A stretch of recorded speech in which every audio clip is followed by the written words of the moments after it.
মুর্শিদাবাদ মেডিকেলের ঘটনা থেকে কি আদৌ শিক্ষা নেবে রাজ্যের বাকি সরকারি হাসপাতালগুলি?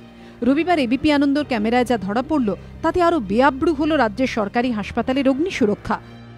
Chittaranjan national cancer institute cancer চিকিৎসার অন্যতম সেরা প্রতিষ্ঠান।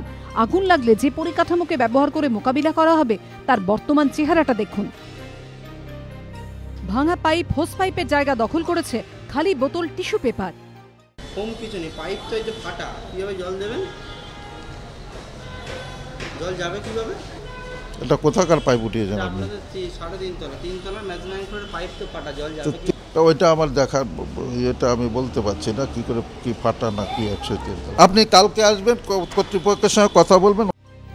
হাসপাতালের এই বেহাল দশায় আতঙ্কে রোগীর পরিজনরা।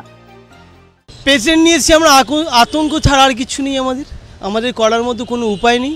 আমরা ওই নিরুপায়, যখন পরিস্থিতি হবে আমাদের নিজেদের পেশেন্ট নিজেদেরকে বাঁচাবার জন্য যেটুকু সামর্থ্য আমরা করব। উত্তরপাড়া স্টেট জেনারেল হাসপাতাল নামে ওজনদার হলেও আগুন মোকাবিলায় হুগলির এই গুরুত্বপূর্ণ সরকারি হাসপাতালের অবস্থা কার্যত নিধিরাম সর্দারের মতো। গোটা হাসপাতাল চষে ফেলে ক্যামেরায় ধরা পড়ল মাত্র 2টি অগ্নিনির্বাপক যন্ত্র।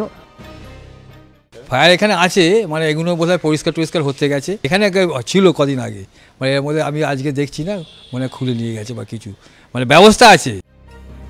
গত কয়েক মাসে বেশ কয়েকবার ছোটখাটো আগুন লেগেছে, কিন্তু তাতেও হুঁশ ফেরেনি ক্যানিং মহকুমা হাসপাতালে। এখনও তৈরি হয়নি অগ্নি সুরক্ষার পরিকাঠামো। শনিবার মুর্শিদাবাদ মেডিকেলে যখন আগুন লেগেছিল, নিজে শিশু সন্তানকে বাঁচাতে অসুস্থ শরীরেই ছুটে গিয়েছিলেন অনেক মা। কারো হাতে ছিল স্যালাইনের চ্যানেল, কারো মাস্ক। সে আতঙ্কে ভুগছেন ক্যানিংয়ের এই মায়েরাও। যে আগুনটা যাতে না লাগে সেই ব্যবস্থাটা করুক। আমরা বা আতঙ্কের মধ্যে বা থাকবো কেন বাচ্চা কাচ্চা নিয়ে? আমরা চাই যে আগুনটার জন্য কোনো ব্যবস্থা নিয়ে দেবে। মানে এখানে তো কোনো আগুনের কোনো ব্যবস্থাই নেই। বাই চান্স যদি আগুন লেগে যায় তখন কি করব?